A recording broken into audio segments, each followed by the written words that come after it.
Hello, everybody. It's me, Rex the Dog, and today what we're going to do is we're going to talk about furry post-con depression. Right? The struggle can be real. The struggle can be real. You've just spent like maybe like one of the most incredible weekends of your life at a furry convention, and well, at this point, maybe it's been like a full-on week because you have some of these ones where what used to be like Friday to Sunday now has like the early arrivers and the late leavers, and you might have been there like Tuesday till Monday or something like that. It's been basically this whole week of your life, and you've partied, you danced, you've made new friends. You may or may not have spent like way too much money on dealers or something like that, but it was totally worth it for you. And then reality hits you like a truck, a big kind of sad non-furry truck. And I want to kind of talk about that relationship between having a better relationship with reality, because obviously what you've done for the past week was a party, was an unreality. So kind of adjusting to that, but also taking joy in things that have happened, and I guess kind of the nostalgia for something that you did, even if it's just a week ago. So the type of things that can hit people after these furry conventions, these PCDs, these post-con depressions, if you will.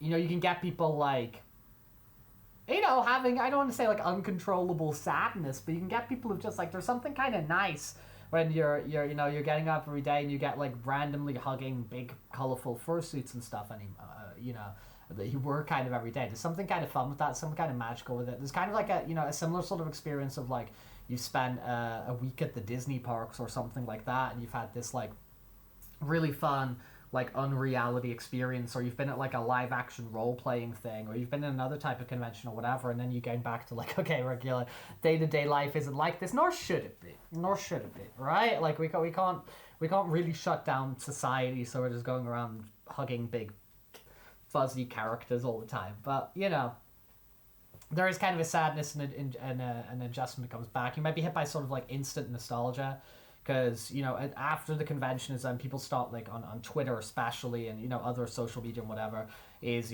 con pics and fursuit dance battles and all these things sort of appear, and you might be like just checking those out on repeat. The post convention wallet crisis on Infinite Earths, where your bank account is the bad colors, and the out and the in isn't aligning for the month or potentially the quarter. There they come, the wallet police. And then also made the urge to just plan like the next con immediately, because like the only cure is like, oh, if I just go to another one, I kind of keep this cycle of like, I've always got a one coming up,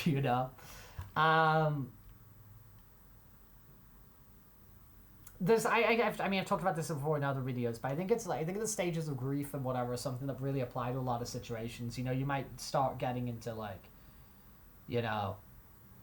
bargaining states after this, where you're like, oh man, just like, what if I just get like one more con this year, two more con this year, which I think you got to be really careful with, right?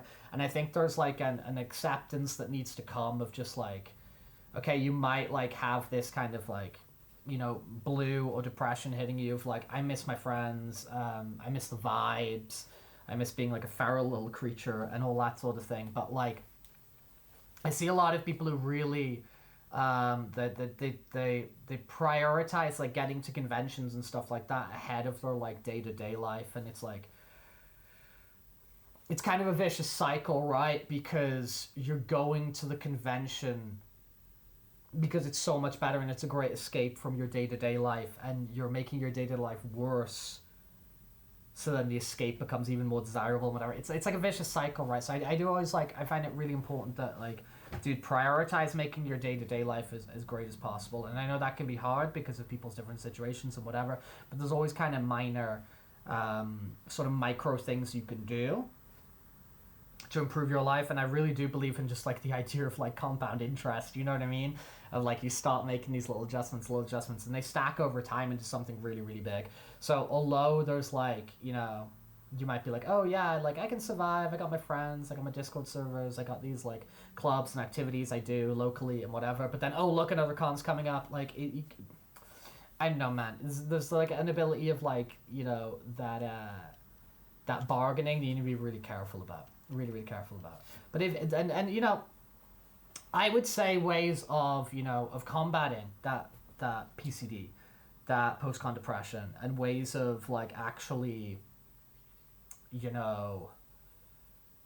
improving your day-to-day life or whatever, but still keeping that kind of like engaging with like furry fandom and stuff like that you want to.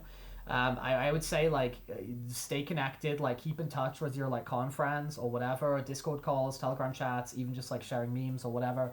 Just kind of keep that conversation kind of like open as best you can. Obviously, you can't force things. If that's not happening, that's not happening. But if these are things that can be kept alive, keep them alive. You can relive the magic. Watching vlogs, con parties, remember those best moments. You can plan your next con, even if your next con is a year away, 18 months a year away, or whatever. Like, kind of planning that and, like, having that, not being all-consuming, like, that's the only thing that I'm looking forward to, whatever. But just having that kind of, like, thing of, like, these little micro things you're looking forward to throughout the year can really, really help. I would say just, like, always, I should have really mentioned this first, man. Self-care, you little goblins. Man, sleeping, eating, shower, getting motion in, like taking care of your body really does elevate your mood in like other aspects of your life. So it really should be like priority number one. And even if it's not a convention, man, there's like other like local furry plans that you can make. Now it might be difficult. You might have to take a bus somewhere, whatever. But like, I mean, you have to fly out to a convention or whatever, But meeting up with local furs, going to Furmy, or even just like I'm having a furry convention here every day. I'm suiting up every day and I'm yammering around with you guys on the internet and stuff like that. So I don't know, like that's always an option as well, man. That's always an option as well. So I do really appreciate that like the post-con depression can be like the real worst for people. And it can really get them down. Honestly, I'm the type of guy who like I love my routine as well, so I'm always like kind of low-key eager. Although I can enjoy the moment, I am also like, okay, let's get back to the routine, let's get back to the So I do, as much as I love traveling and going places, I do actually love coming home as well. But I do appreciate for some people it can be like a much bigger problem. And I can get it. You're part of like amazing community and you want to be like involved with this and whatever, but like the next con or the next meetup or the next whatever or the next your personal con because you're just fursuiting in your bedroom live streaming on the internet, whatever, is always a lot closer than you think. It's always a lot closer than you think. But thanks for hanging out. Thanks for my little, I'm not exactly like a seasoned con veteran, but I thought it was one of these kind of bigger topics that there might be some value of me getting some of my thoughts on whatever out there. As always, if you got kind of ideas or suggestions for videos that you'd like me to do, please drop them by. You got feedback. I do this for community. I do this for interaction. So any sort of feedback from you guys about what you'd like to see or opinions on this video, always really appreciated. And even for the formats of the live streams as well. If you've just stumbled on this channel, we live stream a lot here. They're variety streams where we play video games and we draw all and we hang out and chat in fursuit like this, and we open up Pokemon packets on the mobile game and a bunch of other stuff. But yeah, man, thanks for stopping by. It's appreciated. Mwah. Maybe I'll see you at the convention, Like, that would be pretty damn cool. If somebody knows me and sees me at the convention, please come talk to me. I'd love that. Bye.